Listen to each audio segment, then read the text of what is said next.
Voilà, bonjour fidèles internautes, votre chaîne YouTube que vous aimez beaucoup, Doutoumont TV. Abonnez-vous massivement parce que vous aurez des infos.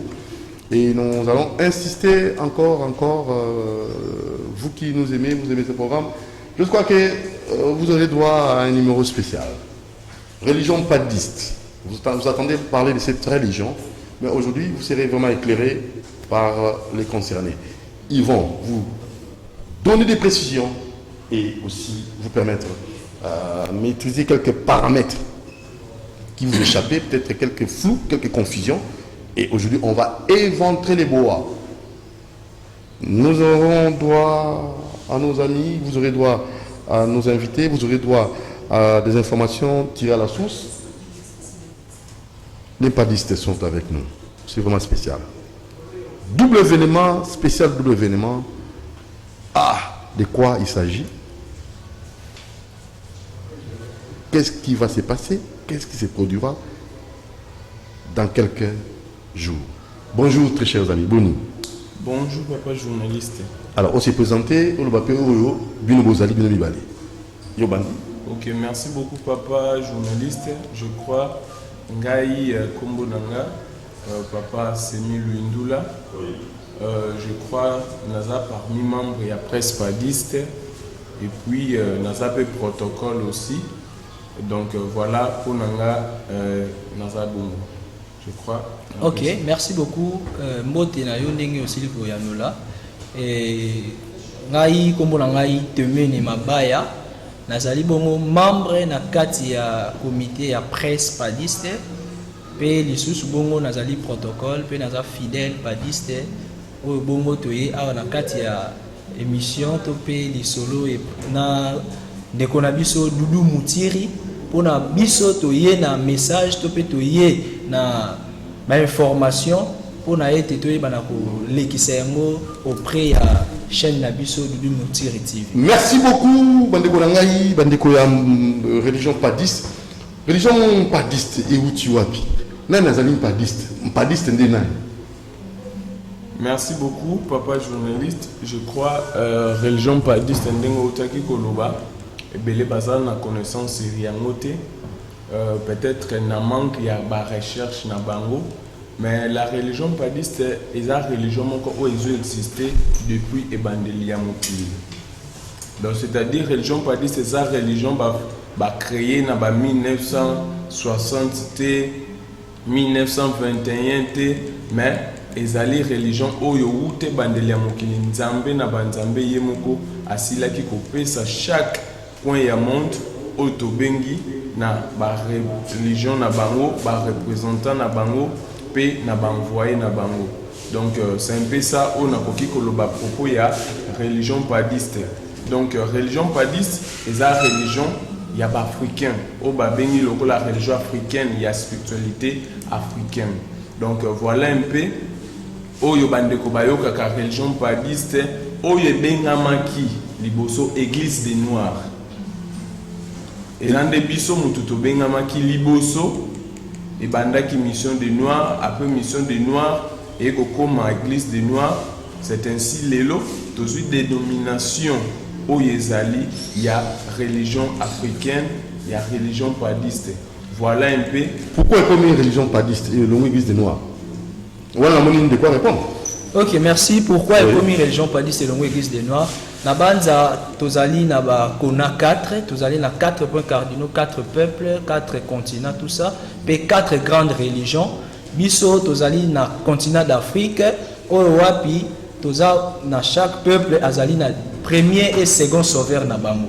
Alors partout au Kolanda Bamangombo on a lobby les 4 grandes religions to citer religion padiste, to citer bongo christianisme sous judaïsme sous couvert ya christianisme, toko citer bongo bouddhisme, toko citer lisusu islam. Okolanda bamangomba na nyoso na tangi wana ndeza les grandes religions o ezali na mokili.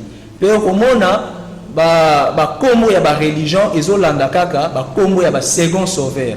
Pour la question na yo donc eza religion padiste parce que papa padi azali second sauveur ya peuple africain. Voilà pourquoi kombo to pe dénomination ya religion padiste et outi bongo na kombo ya second sauveur na biso ba africain.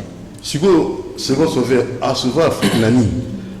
Voilà, second sauveur a sauvé Afrique na nini tokomona na ebandeli ya mokili nde nzambe asalaki mokili biso ba africain tozali peuple moko te adoptif to pe tozali bato moko te ke to utaki ndenge to yekoli na ba science na makaku tout ça biso pe tozali na bato oyo bazalaki na ebandeli oyo babotaki biso. Alors après quelque temps bato wana bakufaka te basalaka mobembo na bango babengi voyage spirituel nde bakozonga lokola ba sauveur. Donc na kotanga kombo ya koko na biso premier ancêtre na kombo ya papa nzala mpanda pe lisusu mama kitelekinam. Sikoyo bato wana après 7000 ans d'existence nde bongo bayebi kotondisa mokili Afrique mobimba nde basalaki bongo voyage spirituel na bango to pe nzetolo na kozonga na bango nde wapi omoni papa Kimbangu papa nzala mpanda oyo azalaki na kala na ebandeli ya mokili na création du monde aye kozonga na kombo ya papa Kimbangu diantunguna pe mama kitelekinam oyo azalaki mama ye wana nde aye kozonga na kombo ya papa mpadi buka make motsuka. Donc pour la question na yo soki a sauvé biso na nini okoki kozala jamais sauveur soki ozalaki na ebandela mokilité. Donc ko sauver biso tozalaki na esclavagisme awa tozalaki na esclavagisme politique spirituel toyebaki nzambe esambelaki bakoko na biso te toyebaki culture na biso te biso nyonso tozalaki kaka opprimé ya kolanda oyo bacolonisateur bamemelaki biso. Voilà pourquoi message ya rédemption et ya kepa ya papa Kimbangu azali premier sauveur ya biso ba africain pe papa mpadi oyo ayaki kobunda bitumba pona ko libérer peuple africain na bowumbu ya molimo oyo ezalaki na bango na mangomba oyo eutaki na ba continent ndenge na ndenge ya mwana nde tolobi papa mpadi azali second sauveur parce que yende mutabundaki bitumba pona ko libérer continent ya Afrique pour libérer le peuple africain, pour libérer le biso ya Congo, pour libérer les Congolais à travers. Papa Simon Kimbangu, bon, merci. Très capital cette question. Merci beaucoup. Papa Simon Kimbangu, Azalinani, il y a libéré l'Afrique Azalinani parce que centenaire calamité. Ok. Merci beaucoup, papa journaliste. Je crois qu'on a répondu à la question. Papa Kimbangu n'a pas dit, Bazali Bana Mapasa, premièrement. Papa Kimbangu yazali motinda ya liboso oya yaki atinda makepa ya nzambe na biso pona kubikisa yo africain. Lolenge ndeko na nga uti koloba mutu azalaka koko ya ebandeli ye wana ayaki kobotama pour la deuxième fois comme mobikisi ya liboso oya yaki kofongola nzela pona kubikisa bana ya Afrika nyonso. Na yangwana na bato ebele bayeba ko comprendre te kasi lelo esengeli tokotisa lumière na mitu ya bana ya Afrika nyonso parce que to constate ndenge papa journaliste olobi papa Kimbangu bakomisi akomi nzambe ndenge question na yo lobi eza ozana raison parce que tuni au juste papa Kimbangu aza nani parce que bato musu bazobenga ye nzambe tata en fait parce que Simon Kimbangu aza nani papa mpadi bazali nani. Voilà. Merci beaucoup pour notre limboula. Pour répondre d'abord na lokuta obayaki otsa. Papa Kimbangu azanzambe te. Papa mpadi pe azanzambe te. Basalaki ba miracle ndenge na ndenge. Mais ba mibengaki jamais banzambe. Ndenge lelo toza komona bato ebele lelo bazoko mibenga banzambe. Mais réponse est ça boye. Papa Kimbangu ye azali mobikisi ya liboso oya yaki ko sauver africain nyonso ayaki pona ba tribu d'Afrique tout azaki te pona ba Congo pona ba Katanga non ndete okabandeko mususu awana eza lingomba ba Congo non papa Kimbangu ayaki pona kobikisa yo africain doit sauver na même pied d'égalité comme ba sauveur nyonso nandenge papa mpadi yazali molandi ya papa Kimbangu c'est-à-dire second sauveur ebele pe bakota confusion que biso ba mpadiste totiaka papa Kimbangu na se papa mpadi likolo non wana eza lokuta munene oto ekotia lumière na mitu ya bana Afrika. Papa Kimbangu na papa mpadi baze eloko moko eloko wana esengeli bana Afrique esengeli bayebaka yango. Je crois ndeko auti ko flasher mukie. Mais lolenge nini la loi de la création divine esika owapi papa journaliste ko comprendre kimbango azakanani, mpadi azakanani, babuda bazakanani, ba Mahomet bazanani, to ba Jésus bazali banani. Je crois pendant que musika te papa journaliste to ko make un peu ko résumer la loi de la création divine. Mindele to bato o ba yala kina mokili na biso. Premièrement ba ekoko sa biso. Ete bakoko ya yambo ezali Adam et Ève ba mindele. Et alors que papa Kimbangu aeko sauver biso. Papa mpa da eko sauver biso balakisi lokuta o ba mindele ba yela ki biso. Balobi ete za lokuta yo africain ozali mwana ya yambo o nzambe asalaki na mukolo ya mercredi. Yango komona journée sacrée ya yo africain partout ça. Ozala afro-américain, ozala afro-camerounais, biso nyonso jour sacré na biso esengeli to pesa kalibonza na nzambe na biso za mukolo ya mercredi. Pour le mercredi. Eza mukolo o nzambe mokeli asalaki yo africain. Yango mona soke na bamboka mususu akati mukolo ya mercredi bakota azamba te papa journaliste. Soki tokosi bosa ba recherche na bakoko o bayebi bako témoigner pona likambo oyo. Na yango komona mukolo ya mercredi basali yo africain. Nzambe akitisi ekomami na ntemo ki ya kwanza. O eza livre sacré ya yo africain. Bible te lolenge temo ki ya kwanza eza, lolenge Bible eza, lolenge Coran eza, lolenge Samson eza. Kia Ntemo ki ya kwanza. Namona nini? C'est-à-dire eza na kikongo na lingala eza polele ya mokili. Na français eza la lumière du monde. Parce que biso bampadiste tueko sala kotia lumière ki ya kwanza wana babi tomona ngo wapi eza ba librairie na combien. Ok, merci papa journaliste. Je crois que nous répondre à la question na yo. Mais sengeli o meka koyeba moi synthèse o nango sala siko ko même pas temps ebele o meka et ko zongi so peut-être ba question pe na nucilité. Parce que papa mpadi yende mutaye ko laksa biso ba secret oyo nyonso. Ota soki eloko oyo rempad religion padiste atalisaka na mokili mobimba tambola partout kotika la koyoka ngote. Nazalaki nzambe na banzamba atalisi na este esiko wapi porte céleste ya yo africain za. Mukolo ya mercredi apandi maboko na sali yo africain. Akiteli yo koko na ya yambo ya mobali nzala mpanda ya mwasi kitele kinambo. Aye ko kutanisa bango na ndenge apesi pe religion na bango o esengeli bango basambela. Après apesi pe livre sacré na bango donc kangaka papa journaliste mercredi basali africain journée sacrée na yo o fo sambela keza mercredi livre sacré na yo ezali temo ki kwanza la lumière du monde ba sauveur pe bakoko parce que bakoko ebandeli ba bayaka obota pour la deuxième fois bakoma ba sauver yango yokaka Jésus abanda kolobake na botama liboso na bino avant bobotama bato belé chaque monde comment limbo la Bible ndenge ye azo comprendre oh message clé au Jésus abanda koloba belé babato beta côté fontemo kia kwanza wana banaka wana ba makate comment lo banga pour non temo kia kwanza ebima depuis kala.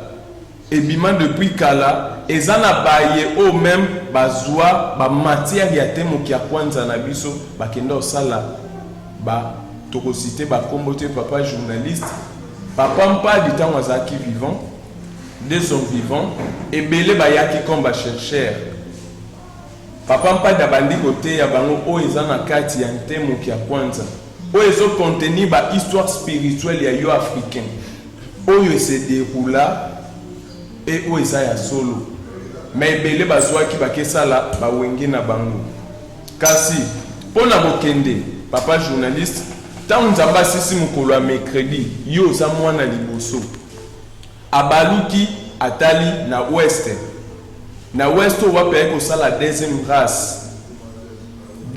race abaluki na est biso asali mercredi na ouest abaluki asali race asiatique osiko wapi nzambe ayaki kokitisa bakoko ebandeli o bakoko wana ebandeli bayaki kobotama pour la deuxième fois na kombo ya Christina na Bouddha yango otalaka même dans bafilme papa journaliste bachinois bajaponais badoraka nani tomona bango na Bouddha na bango na Christina na bango eza bareligion oyo nzambe atiaki na mabele na bango apesi bango livre sacré na bango samsara jour sacré na bango basalemaki eza jeudi so okei bachinois banene basambela mokolo mosusu te basambela mokolo ya jeudi baza mpe na baapellation batemple na bango wana appellation mpe eza mpa na biso baafricain eza église te eza temple te mais eza kilongo mpo na biso baafricain so totalisi na bandeko na biso ya ouest bachinois bajaponais baza na appellation bamiso babengaka terikio voilà basauveur na bango je crois papa journaliste olanda kuna kimbangu premier sauveur second troisième azalaka te padi toye deuxième race oyo nzambe asalaki asali akitisi baroyer Christina et second ezalaki Bouddha apesi mpe livre sacré apesi mpe na religion le bouddhisme alongwe kuna atalisi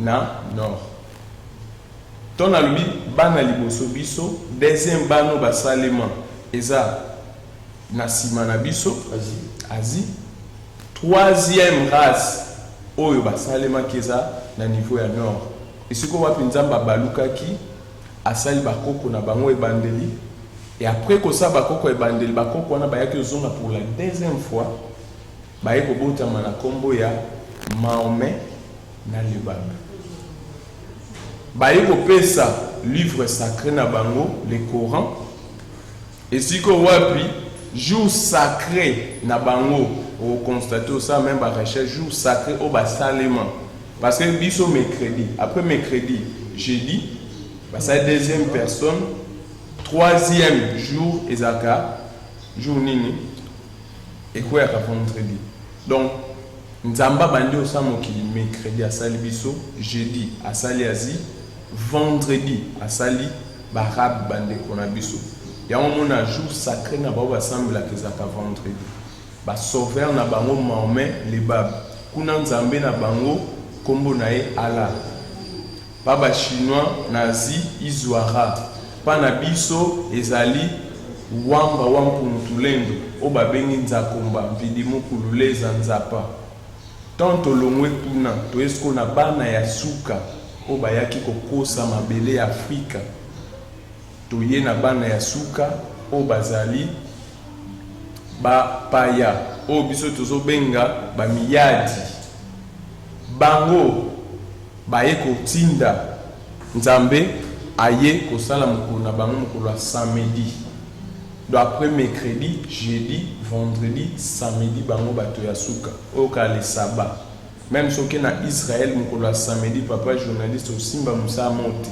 doso simbi bakokanga yo vraiment eza journée kaka uniquement pour na kosambela yango tosenga na autorité na biso boye bo reconnaître journée sacrée wana lolenge ba israélien ba respecter samedi na bango ezonga pe pona biso pe za pouvoir pe ko libérer pe mabele Afrika kuna bakitisaki oyo bango pe bakosa biso bakoko ebandeli kuna Melek nani Adam et Ève ezalo papa mpadi aye alobi ezalo kuta munene Adam et Ève n'ont jamais existé.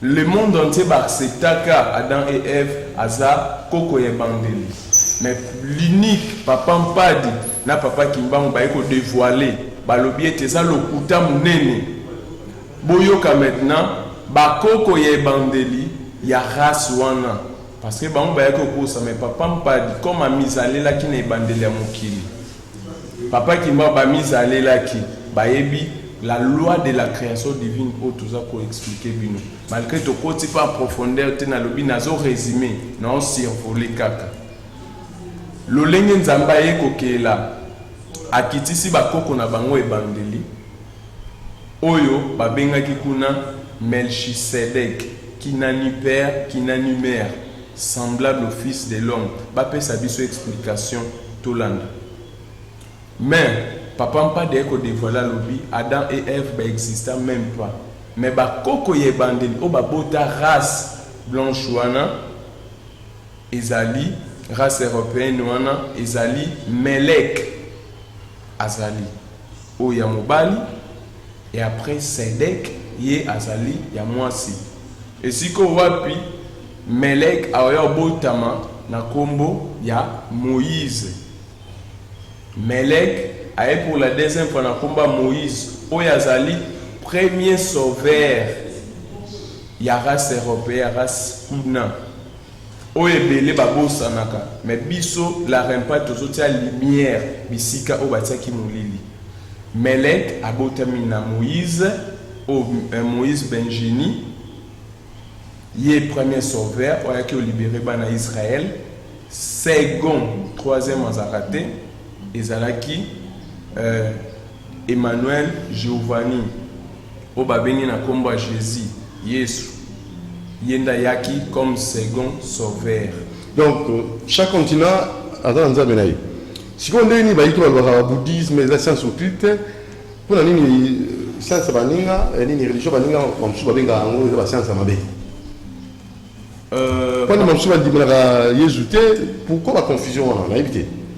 Oui, la confusion wana soit totali tokomona ete ezali ba colon to pe ba colonisateur bango mo ba importateur ya ba mangomba pe bango moko baza ba créateur ya ba confusion ndeti soki tokei na judaïsme kuna et ya awa na Afrique na kombo ya christianisme mais soko kei na kuna na source na bango na Israël oyoka bazolobela judaïsme o ezali vraie spiritualité na bango pe kokuta ba guerre des religieux za kuna oyoka bana ya Yesu banoko na ye bana kasi ba judaïste ba israélien banani eza ba guerre moko oyo ezali autour ya avènement ya Satan to pe bato oyo balingi bonzambe te na mokili ndo moni baza ko créer ba confusion ezaka ana Congo te pe ana Afrique te partout soki tokei na ba musulman pour komona lelo boye ba musulman toyebi ba mangomba ya islam ekomi ebele donc pona biso awa ndenge olobi wana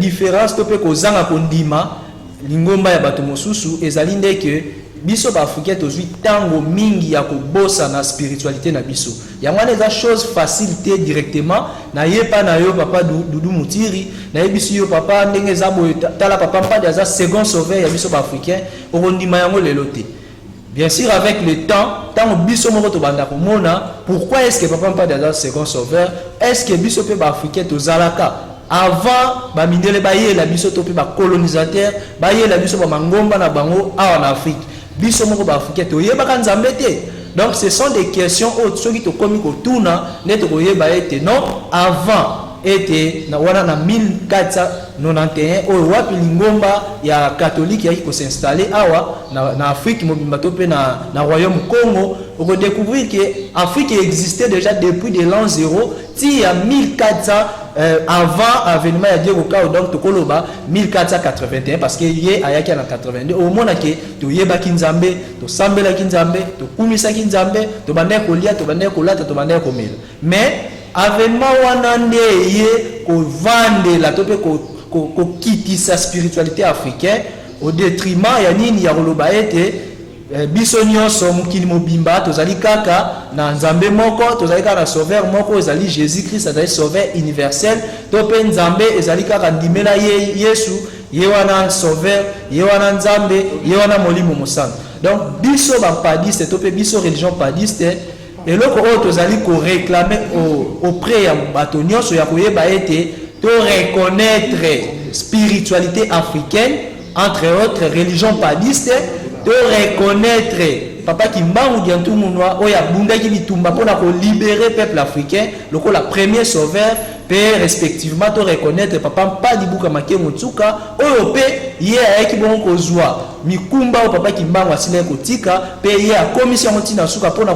sa libération, Oto Monaki indépendance, Obato Mikuse Basile Kotelema, de reconnaître le second sauveur ya biso africain donc omona makambo nyonso ekokende na bolamu ya nzambe guerre ici la raté ndenge tozo vivre ndenge tozo lala ndenge tozo lamuka guerre za na motango nyonso mais oya kolobe te tozela bitumbe si la pone ete afrique bonga wana ezali lokuta mais oya kolobe te to reconnaître ki bonzambe na biso donc so sambeli mercredi te mokolo sambeli wana nzamba oyo gate Tolobi que mercredi est la journée sacrée pour la biso africaine. Il faut reconnaître mercredi la journée sacrée et non il y a dimanche. D'ailleurs biso na lingomba la biso tolobaka journée à dimanche et la journée au sambelate et la journée à récupération parce que toza ko vivre na calendrier romain où ils ont le lundi, mardi, mercredi, tina jeudi ou tina vendredi na samedi ezali ba mikolo to ke musala dimanche to vana na ndako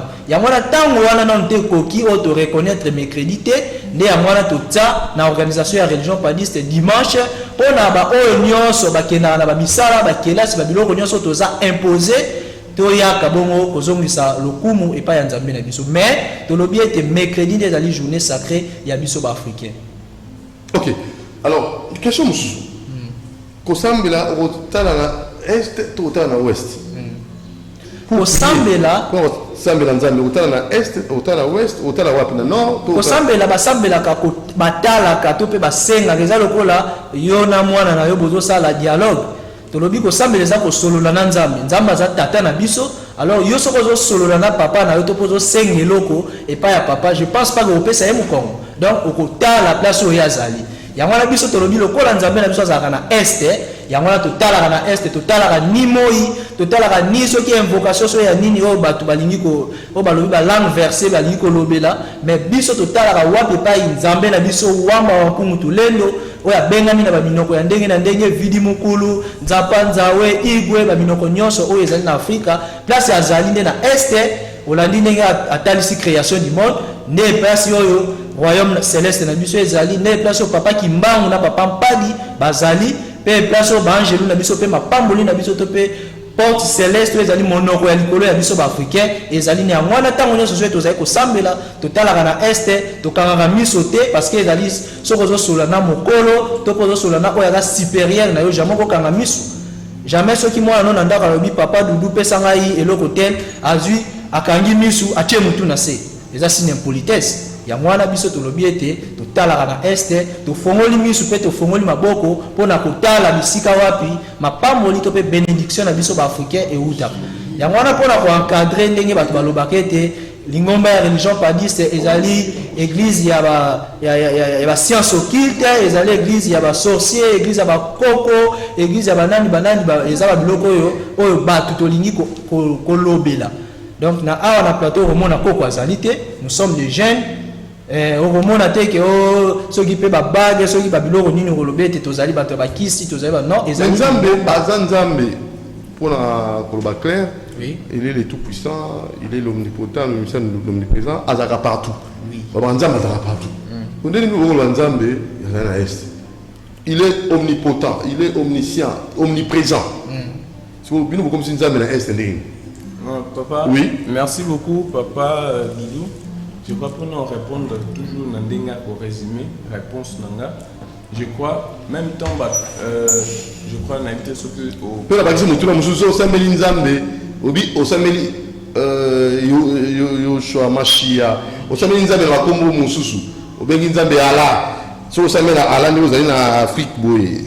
Nzambe wana koyoka yote ou comment? Il faut Osameli Allah Nzambe ampungu vidi mukulu, je sais pas. Je crois que nous répondre à la question non papa Doudou. Je crois na été so croyaka na religion nini malgré boza bampadiste conscient mais religion oyo croyaka je sais pas ce que c'est l'islam ou bien christianisme mais ce que peut kuna malgré Nzambe, oui, ils sont tout Nzambe baza partout. Même de tout ça, Nzambe baza. Pour au sein de la lutte, alors Nzambe partout. Oui, kasi on a lobby, mais porte céleste, yango mona la lumière. Totali est bon on va ça monter. Kasi on a zoé bisayo, et belé y a ba vérité au biso ba africain to ignoraka. Mais on a kana ngotali sayo, Nzambe baza partout, mais oebi le pourquoi on va créer ba temple. Je crois que je la réponse. Malgré Nzambe baza partout, mais ce qui Nzambe après ça qui motindo qui va créer ba temple. Je crois que ça n'a moko nene. Yango zomona ke papa Doudou, Nzambe azamutu ya des autres traités. A créer batune, a sali logique. Ya ordre wana na ngo yoka ki on de liboso, amona comme de liboso, po bino boya ko lobango boye. Kasi on a ébisu. Comment on peut la Bible na ba Biblia. Kasi on Bible beaucoup etangami mingi. Kasi on papa Doudou, la qui peut interpréter mingi. Papa Doudou. Je crois que on a raison. Ils ont faute, il y a biso africain, mais ils ont fait faute à biso africain. Pourquoi? Parce que Nzambe, parce que biso tous abana liboso. Tant baye koko sa biso qui a dans EF bana liboso. Biso pe to sa ni ba bota mo kili mo bimba. To sa ki ni to ndimaki. Mais o ya zala ne bandeli papa Kimbangu. O azala ne bandeli papa Mpadi. Baye ko dévoiler secret. Balobi eteza lokuta nene, c'est-à-dire bayebi pe bazalaka la mukolo Nzambe azoko créer mokili parce que yo za mwana liboso. Donc c'est-à-dire za mwana liboso mutabete la kaleki obotamaki ndenge nini. Est-ce que leki mutabete la yaya que non yaya yo tango obotamaki boy non. Yaya tango abotami aibi kokola ya leki na ye. Ezali ndengenini, c'est ainsi au moni pour na peut-être cochiter na maloba. Donc ça l'émission prochainement pour de fond la vérité monsieur. Pour non chiter peut-être na maloba na ngai réflexion kaka oyo na tiki na peuple africain. Toza ko luka africain azwa liberté. Développement, toza développement. Na simendele. Voilà. Papa journaliste yoka résumé ya na chiter na ngape wana. Toujours dans le système, il y a 4 coins. Il y a la loi de la création divine. Tobandi, dans le coin, il y a monde. Hein? Oyo, il y a Asie, peut-être les Chinois, quoi. So ke kuna. Papa n'a été sur la chance, il y a pour visiter la Chine ou bien comment. Dans la religion d'origine, il y a Bango Moko. Va développer Chine. Dans la religion importée, religion ni n'est un pourcentage élevé. Il y a Bango. Il y a Bango Moko. Tolongwe kuna, tout bongo. Toye kota arabe. Na religion d'origine, il y a Bango Moko. Islam, na religion. Il y a Bango dominant. Tolongwe, toke côté religion dominante. Toke kuna. Na religion d'origine comme le christianisme ou bien comment. Na religion importée. Wapi ezana religion, il y a un pourcentage makas. Il y a Bango Moko. Bango. Tozong isko na coin Afrique. Bien vous mélanger. C'est là papa. Na religion d'origine, il y a bisomo africain. Na religion importée wa peso za na ya papa ya bino bali ngibate kindoki la kati constantini ni papa je na 4 coins on a tambusi yo wana les 3 coins ba religion d'origine ezanini ezali kolo ya bango ba respecter religion culture na bango bazanini élevé mais biso religion d'origine bafoué culture africaine bafoué lelo papa journaliste ta TV na bana mike okoka ba parents. Pourquoi il tire na biso, religion na biso zanini na mais pouvoir. Tozongi sur le plan de développement pour nous biso que tout vient de la spiritualité. Tozongi sur le plan de développement. Tobandaki kota bandeko na biso wana. Bon ba tous les 3 coins bazanini développer mais tu pas na biso bazanini sous. Mais pouvoir pour zongo kuna. Balobi avant comme mo kondio za pouvoir il faut uta na bango. Kasi kobunga ya ba africain. Yango yokaki na centenaire oyo papa mukonzi na biso alobaki bozoke lukani na ba pays ya poto bakisi ba magie bozoke ndeko bebisa milimo ya ba. C'est ainsi boya kimba on pas de yaki pona bino. Ozana besoin ya mapamboli yaka kende na mausolée ya papa Mpadi et puis qu'on rappeler na ba africain corps à papa Kimbangu ezalaka awa na Congo te. Donc wana eza sous vérité makasi. Non, wana ekomi makambo susu. L'empadisme ayeko corps ya Kimbangu ezala Congo te. Ba africain nyonso. Oui. Est-ce que vous avez des preuves? Tolobi et l'autre côté Mais le la Bamaki. vérité. Oh. Nambisu il y a représentant même il y a chef de l'État. Et ça, c'est quoi rapport avec Kimbangu? Wana bo approcher religion padiste. Ouais, bon, nous avons conflit, mais c'est pas qu'il y a Et la vérité. Au moni, le problème c'est quoi? Je crois que na ba photo, beaucoup na photo esika Kimbangu na mpadi bazala ki esika moko na prison. Mais komba mpadi ba bomba kayango. Bon, on va les autres. Na songanté la place de fêter maman na. Il y a bien au Maïzali, mais il y a Kimbangu au Zawati. Parce que papa mpadi yé azala na prison tito papa Kimbangu azokufa. C'est quoi Kimbangu pour les élèves? Boya ko papa kuluto zintu papa lendo bosekota. Esika papa mpadi papa Kimbangu batika makambo nyonso. Mais oyo eza vérité. Et ça en Afrique, tout ça en Afrique. Puis na ba. Mais ça il y a une autre émission. Eza na Congo te. Eza na mboka na donc tant papa Kimbangu akufaka kora papa Kimbangu ba voyageaka nango ekendaka poto. Eza na poto. Ezalaka susu ana Congo te. Tout na Kimbangu pour la makambo il faut ça la confrontation. Ya mo papa il faut pas cause sozoluka développement ya Congo ya Afrique bandana donc parce que la mausolée na poto selon bino. Papa journaliste biso to lobby wana. Mais toi assuré yo yango. Ah, to sengi na ba représentant ya en tout cas il faut une confrontation pour la vérité biban na makambo bi mozolo ba o to prendre avec beaucoup de réserve. Voilà, il y a YouTube bien sûr mais on dit peut-être avoir éclairer opinion clairement na ba preuve hein. Na bisika o papa mpadi aleka. Bata biloko mosusu ke pas de aleka nate. Nous avons des preuves na prison aboma Kimbangu azala kunate. Papa mpadi azala na prison aboma abunga même na kake na 1944. Un prisonnier vivant relégué, Tata Manoino Azan Viti Lelo, qui est dans des centaines déjà. Est-ce que vous avez des témoins oculaires? En tout cas, pour vérifier le Bangisinga, la vérité, mon beau. Il y a un centenaire, religion pas dit, c'était au long la loupe. Alors, double événement pour ceux qui ça, et dans la Camonini. Ma Cambo, le fond, le tour, t'as la prochainement. Double événement pour ceux qui ça. Tout le monde, c'est une image de la régie. Alain Kabongo, tu vois qu'on a l'image, il y a événement, il y a la régie, pour nous on a pu conclure tous les gars dans le sous. Makambo le bio là, non, il faut éclairer bisou. Posons la plateau parce que là, tout ça pour nous sont des questionnements.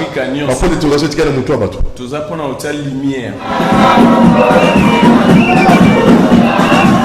Cité sainte de Somantela na territoire ya Kasangulu na province ya Congo central et yambaki ne bangi na milulu ya quête commémorative ya 100e et 30e anniversaire ya début ya ministère ya premier sauveur ya Africain Papa Kimbangu Diantungwa na pe ya foyer spirituel ya mbubikisi ya mibale mpadi buka mankingo ntsuka mpululu za nsungu na mabongisi ya direction générale ya religion padiste ya repad na mukuse oyo ekambamaka na chef spirituel pe représentant légal lulendo bosekota kitedi kampadi fils milulu oyo eyambaki bainvité ya ndenge na ndenge tutangi représentant ya mokonzi ya mboka Silva Lukusa représentant ya église Église député national Ntsumbu pe administrateur ya territoire ya Kasangulu pona kutanga kaka wana Fabrice Matuba modérateur ya milulu sima koyamba b'invité pe ba délégation atikaki esika na animation ya kafukafu oyo esimamaki na groupe Fleet pe groupe musical padiste botola ndenge lekaki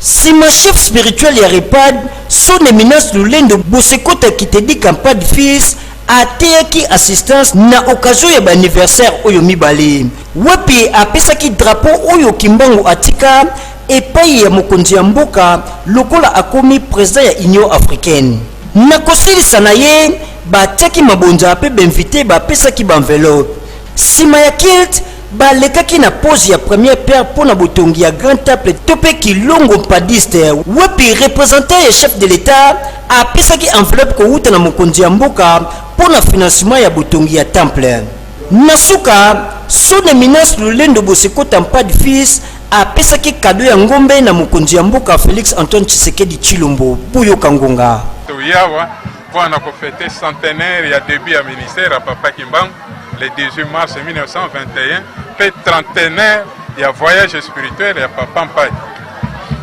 Et il a coïncidé ndenge bilaka ya yimoko Papa Mpai ya pesaki kuna na liboso milulu ya kobanda musala ya Papa Kimbangu nao ya biso bampadi ekokoma mokolo moko parce que Papa Kimbangu a badaki musala na ye le 18 mars Papa Mpai atiki biso le 19 mars yango na lelo to yiko fêter yango double événement à une seule journée. Alors ezali sengo munene na bino yonso pour aller à travers le monde peuple africain tout ça tout découvrir notre propre identité, tout changer, tout dresser front na biso longtemps courbé comme ça en train de commander désespérément mais tout redresser position pour sauter davantage. L'église. Voilà, tout comme la souka, nangaki bopé ça double événement ou vous avez organisé pour tout comme la souka. Ok.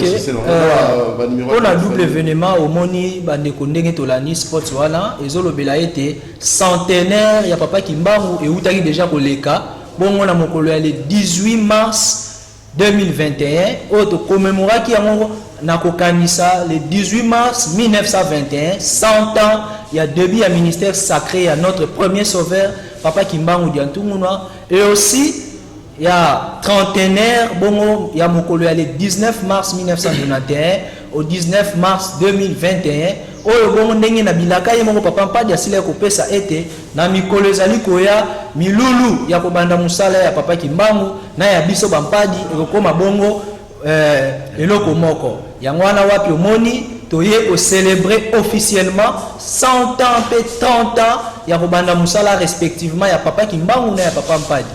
Moi belema ya koloba to pe belema ya koloba na kati ya double événement ezali nini to komi na tango oyo bilaka ya ba mibiki na biso mibale oyo balekaki oyo bakangaki oyo balobaki pe oyo batikaki e bana na kokokisa mabongo na mokili Afrika pe pona ba africain nyonso à travers du partout yango wana wapi epesaki nzela ya ko remettre officiellement drapeau tope bendele oyo wapi Papa Kimbangu asila kotika pona kotelemisa na ba nation nyonso africain bongo bendele wana ezalaki na ba recommandation pe mibeko makasi oyo ete chaque nation africaine moko te akoki kozala na bendele na ekaka oyo toyeba kopesa bongo epai ya monsieur Sylvain Lukusa oyo azali oyo ayaki ko représenter personnellement chef de l'État Félix Antoine Tshisekedi Tshilombo pe lisusu ba recommandation mususu etikali oyo elobamaki na mokolo ya le 21 mars 2021 kuna na mboka ya Songatela entre lui na Sonabata à 80 km de Kinshasa ete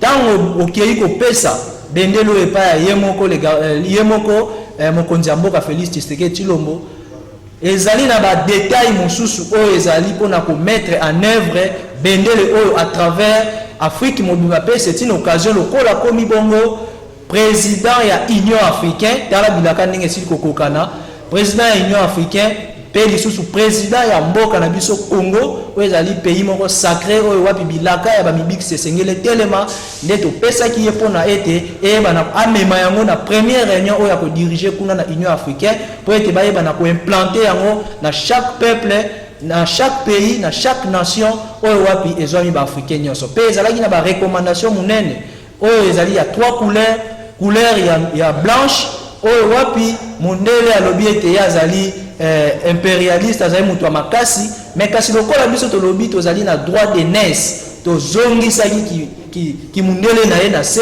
po azali mwana suka biso baafricain tozali bana ya liboso pe bongo couleur ya vert oyo ezolakisa puissance oyo ezolakisa nguya oyo degré ya spiritualité oyo ezali na biso baafricain tala africain à travers de partout na bapoto na babisika nyonso tozali tomona na lokola ete bato moko bayebi nyonso tozali lokola banzambe moko boye donc ezali wana nde ezolakisa degré ya capacité ya spiritualité tozali na yango pe lisusu recommandation ndenge epesamaki soki bendele oyo etelemi na mokili Afrique mobimba te nde omoni couleur wana ya rouge oyo elakisi makila na Afrique mobimba ekobanda kotangaka tango nyonso pe bisika nyonso donc na mwa mokuse ya koloba yango wana pe tozongisi ba remerciement mingi na mokonzi ya lingomba na biso oyo babengi ye mwana ya bilaka le gardien de la foi, représentant légal et chef spirituel à travers le monde na kombo ya papa Lulendo Boseko Takintedika pas de fils pe na molonga na ye mama Matondo Timantemi pe na ba continuation sur la direction générale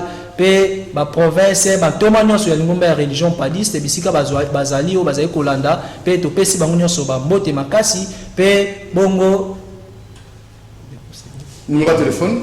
Ah, voilà pour le numéro de téléphone tu ça la référence na biso lingomba ezwami na Debonom 3e rue na quartier Malemba na commune ya Matete localité Makanza à référence arrêt à ma crevette topé place au bateni au saut de mouton au luki 3e rue pe otuni lingomba région padiste pour na ba contact aux biso bongo na 0 plus 280 plus 243 89 79 50 070 pe lisusu pona bandeko ya ba réseau mususu okozwa biso bongo na Vodacom 081 047 50 83 wana ezali ba coordonnées ya lingomba ya religion padiste na mukuse pe to rappeler na batonyo souete o ekomi tango ya kolongola ba mangombo eyaki na mokili na biso ya Afrika pe ya ko reconnaître officiellement lingomba o esambela ba koko na biso na kombo ya religion padiste pe ko reconnaître ba mibix na biso mibale papa Kimbangu dia tungu na papa Mpadi